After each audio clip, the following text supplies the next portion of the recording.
제22대 국회 정기 국정감사는 일단 마무리됐습니다.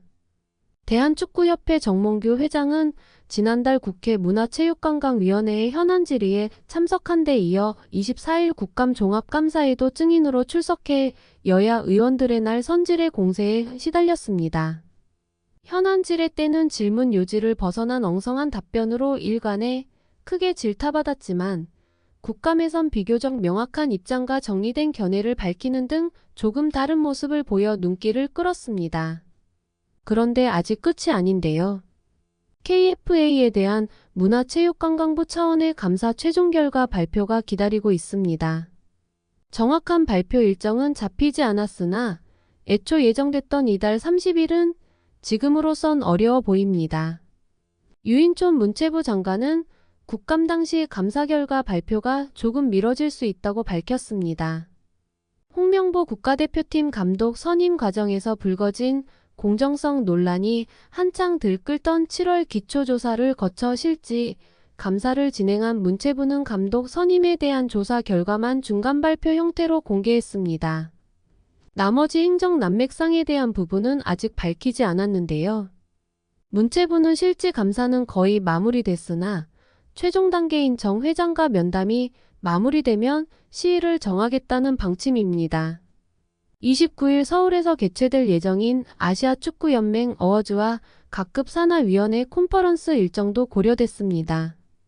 AFC의 연례 행사 중 가장 큰 규모이자 한 해를 마무리하는 의미도 담은 터라 문체부가 굳이 이 행사를 망칠 필요는 없습니다.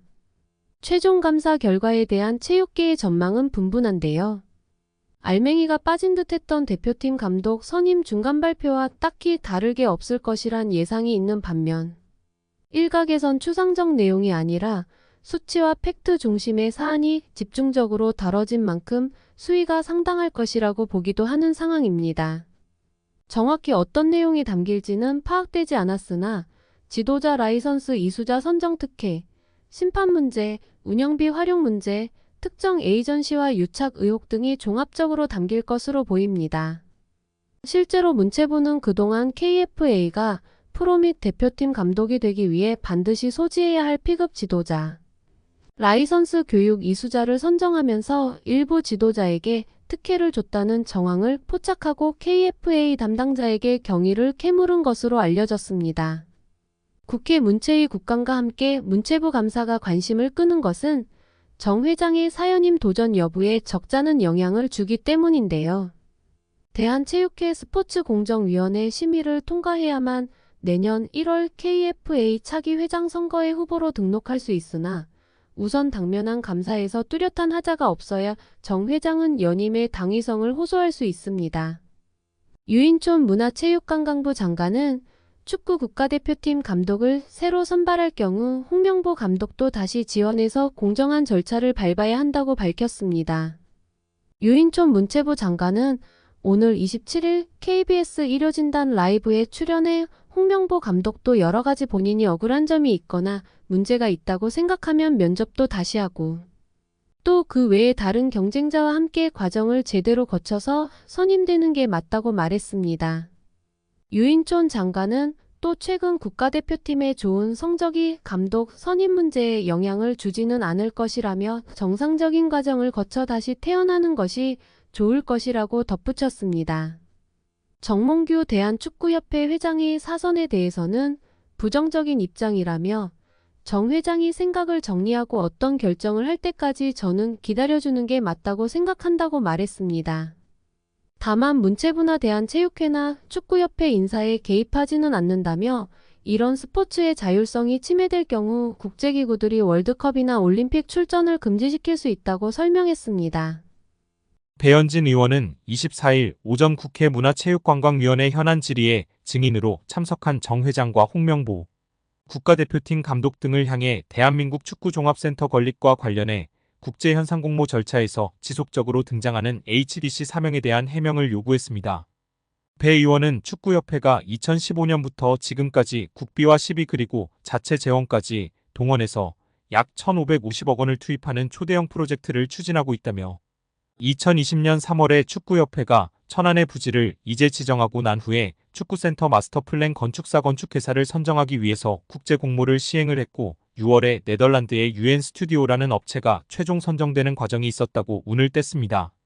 이어 이 과정에서 축구협회가 하는 사업 과정에 현대산업개발 HDC라는 특정 회사의 명칭이 계속 여러 문서에 등장한다는 점이 의아했다며 2020년 3월 13일 축구협회에서 해외 건축사에 발송한 서한을 보면 홍 감독 당시 축구협회 CEO의 명의로 4개의 해외 건축사에 이 공모를 타진하는 문서가 발송됐고 이 국제 공모에 최종 선정된 UN 스튜디오가 당시에 이 문서에 대해 답신을 하는데 수신된 곳이 축구협회와 현대산업개발 두 곳이라고 지적했습니다.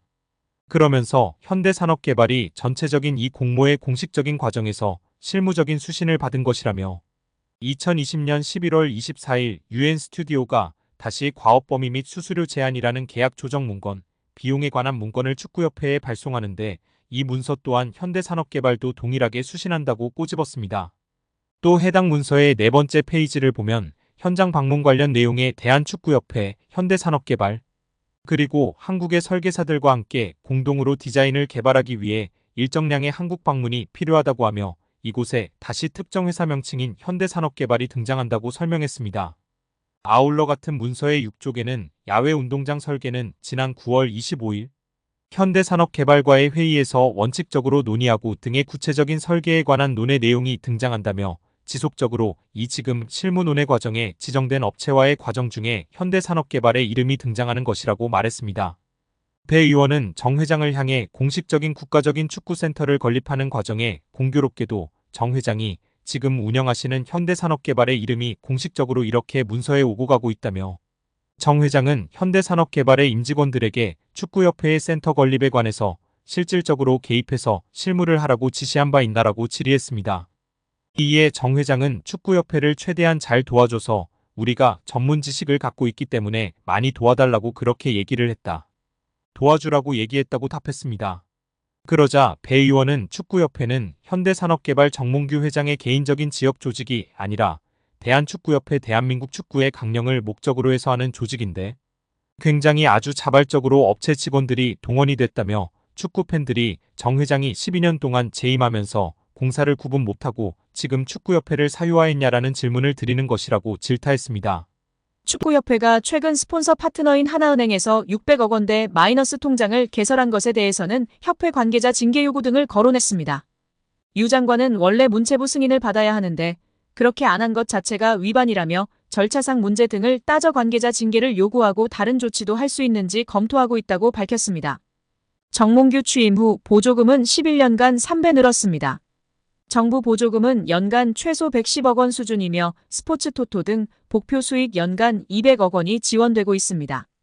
주요국 정부 보조금 없거나 의존도 낮으며 피파 랭킹 20위권 국가들은 70% 이상이 협회장은 전문 경영인이 하고 있고 이외 축구인 등이 하고 있습니다. 우리나라처럼 재벌 총수가 회장인 곳은 단 한 곳도 없습니다. 대한축구협회에 연간 약 300억 원의 국가 재정이 투입되면서 수익에서 정부 의존도가 약 30%에 달하는 것으로 나타나며 충격에 빠졌습니다. 사실상 정부 재원이 아니면 운영이 어려운 셈입니다. 미국과 일본 등 주요국은 국가 보조금 의존도가 낮은 가운데 축협의 재정 자립을 촉구하는 목소리가 나오고 있습니다. 18일 한경닷컴이 축협의 손익계산서를 분석한 결과 지난 2013년 이후 보조금과 복표 수익을 제외하면 연 평균 300억 원 적자를 기록하고 있습니다.